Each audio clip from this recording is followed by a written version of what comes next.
The moment I watched my uncle unfold a napkin and start sketching out square footage on it like he already owned the place, I knew exactly what kind of dinner this was going to be.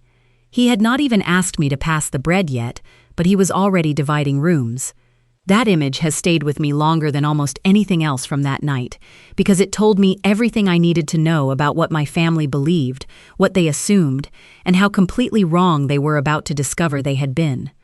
My name is Cecelia.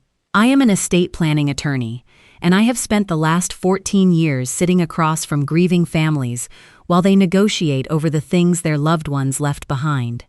I have watched brothers stop speaking over dining room sets. I have watched daughters cry over checking accounts.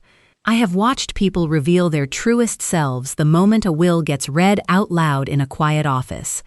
After all that time, I can tell you with complete certainty that the way a person reacts to an inheritance tells you more about who they are than almost anything else in life. This is the story of how I learned that lesson inside my own family. My grandfather, who I will call Pops because that is what I called him from the time I could talk, came to this country as a young man with almost nothing. He spoke limited English, had very little money, and knew almost no one. What he did have was an extraordinary ability to be patient, to observe and to plan. He built a landscaping company from a single borrowed truck and turned it into something real over decades of early mornings and late evenings.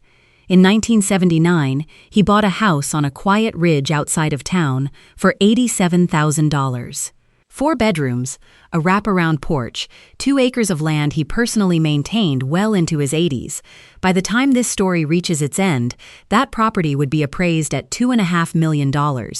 Pops was the kind of man who kept every receipt in a labeled shoebox and read every contract twice before signing anything. He used to hand me newspaper clippings when I was young, articles about people who lost property because their names were not on the right documents, and he would say, "Paper outlasts people, Cecelia.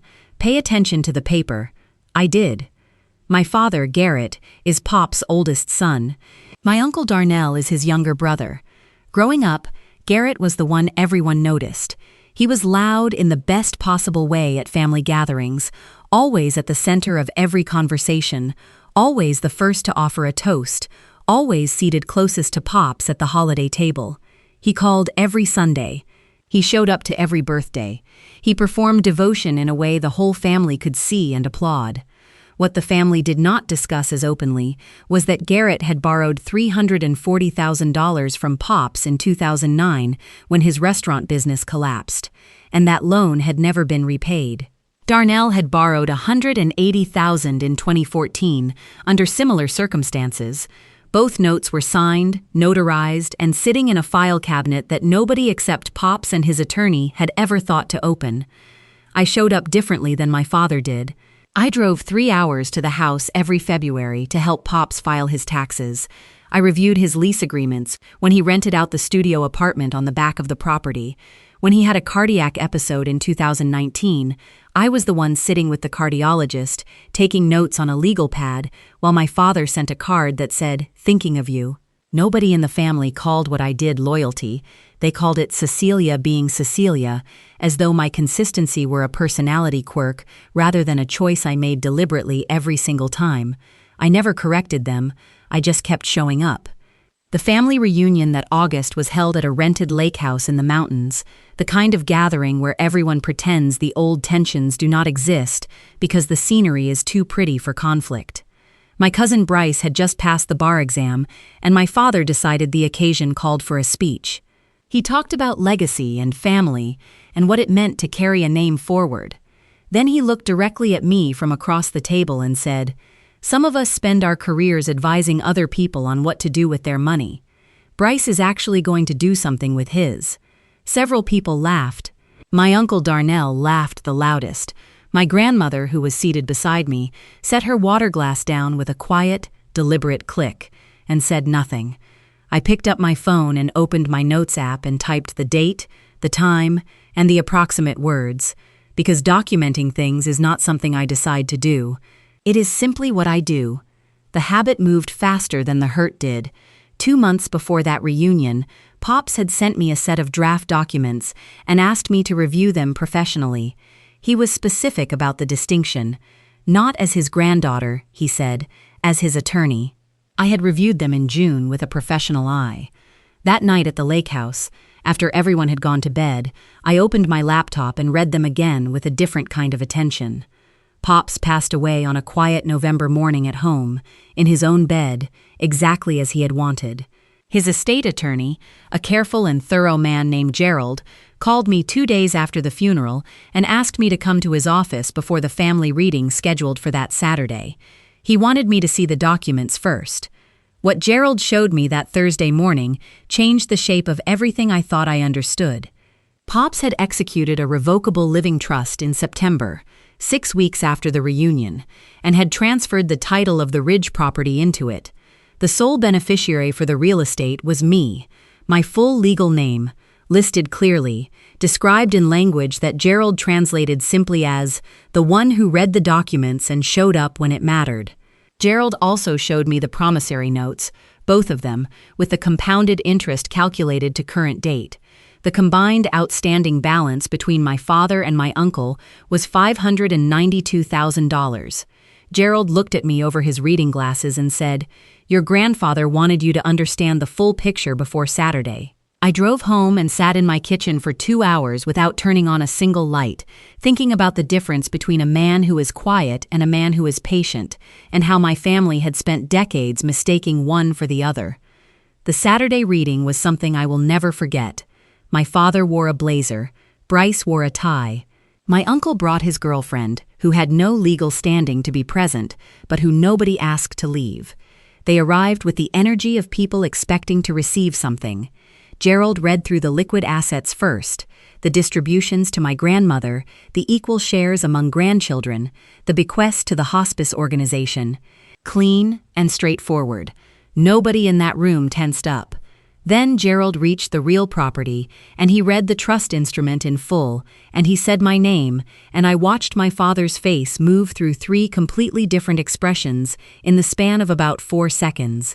Confusion first, then something that looked like rapid mental arithmetic, then the particular stillness of someone who has just realized they were never in the negotiation they thought they were in. The calls started that same evening. My father called first and said there had to be a mistake. I told him Gerald was very precise. He said Pops had not been well toward the end, and that I knew how to influence an elderly person given my profession. I let that accusation sit in the air between us for a long moment before I asked him if he had something specific he wanted to allege. He did not. Bryce called 2 days later with a warmer approach, talking about what Pops would have really wanted, about family loyalty, about how my career had made me cold. I asked him to tell me the exact number he believed I owed him, and said he was welcome to write it down and send it to my address. He went quiet. My uncle sent a text at nearly midnight saying the family had made me who I was and I was throwing them away for a house. I screenshotted it and added it to the file I had already started building. My personal attorney sent letters to my father and uncle the following Monday. The letters were not aggressive. They were informational. A clean summary of the outstanding loan balances, the accrued interest, and the available options for resolution. The response from my family was immediate and loud. My father called my mother, who called my aunt, who eventually reached my grandmother, who called me and said only, "Cecelia, be careful." Not careful meaning stop. Careful meaning do not let them see you coming. I was careful. When my father called to announce a family dinner at the Ridge House, speaking about it as though the property were still communal, as though nothing had changed, I agreed to attend. I arrived at 6 in the evening carrying a leather folder. My husband stayed home. I did not want anyone there to protect or to perform for. The dinner itself was almost pleasant, which made it more dangerous than if it had been openly hostile. Food was passed. Pleasantries were exchanged. My cousin Priya, Darnell's daughter, and the only person at the reunion who had not laughed at my father's toast, caught my eye across the table and held it for a moment. She had known I was coming, and she came anyway, and I understood exactly what that meant. My father waited until the plates were cleared before he stood up and began speaking about legacy and family intention and decisions made at the end of a life that perhaps did not reflect what Pops truly wanted. He looked at me and said he hoped I would acknowledge that and help the family find a fair solution together. He thought I was about to surrender. I opened the leather folder. I placed the trust instrument on the table and slid it toward the center so anyone who wanted to could read the notary stamp in the corner. September 14th, 9:14 in the morning. I explained that Pops had executed this document 6 weeks after the reunion, following an independent legal review by Gerald, who had represented him for 11 years, and following a formal capacity evaluation by his cardiologist, which was behind tab 2 in the folder. Then I turned to tab 3 and walked through the promissory notes, both of them, with the compounded interest and the current balances. I did not raise my voice once. When my uncle said Pops had been manipulated, I asked him to name which licensed professional he believed had participated in that manipulation. He did not answer. When my father said this was not who I was, I told him I was thinking about family, specifically about the family Pops had built, and the decisions he had made, and the documents that recorded those decisions clearly and legally. Then I reached into the back of the folder and read one sentence from the letter Pops had left me. I gave to the ones who asked, and I left something for the one who showed up. The table went completely silent. I placed a photograph on the table last, Pops and me sitting at that same dining room table in September, his hand on my shoulder, both of us looking at the camera, him smiling, the way someone smiles when they have just finished something they worked on for a very long time. My father sat down without another word. 8 months later, the promissory notes were settled. My father paid $210,000 under a restructured payment plan. My uncle paid $140,000 on the same terms. I forgave the remainder of both debts, not because I was required to, but because Pop's letter, which I read alone in my car in a parking lot on a cold Tuesday night, had asked me to be generous where generosity was possible. No contest was ever filed against the trust. The house on the ridge is mine. The settlement money went into a scholarship fund for first-generation college students in the county where Pops built his business from a borrowed truck and $400. Gerald Park sits on the selection committee. The first recipients were announced this past spring, and I keep the photograph from the trust signing on my desk, his hand on my shoulder, both of us looking at the camera, him already knowing how the story would end. My family was never made up of villains. They were people who had told themselves a comfortable story about what they deserved for so long that they had completely forgotten it was a story. My father believed that showing up loudly was the same as showing up meaningfully. He believed that the people who move quietly through a family, who review the paperwork and sit with the doctors and pay their share without announcement, are quiet because they have nothing important to say. He was wrong about that. Pops was never wrong about it. Paper is permanent. People are not. I have been paying attention to the paper since I was 12 years old, and I will keep paying attention for the rest of my life.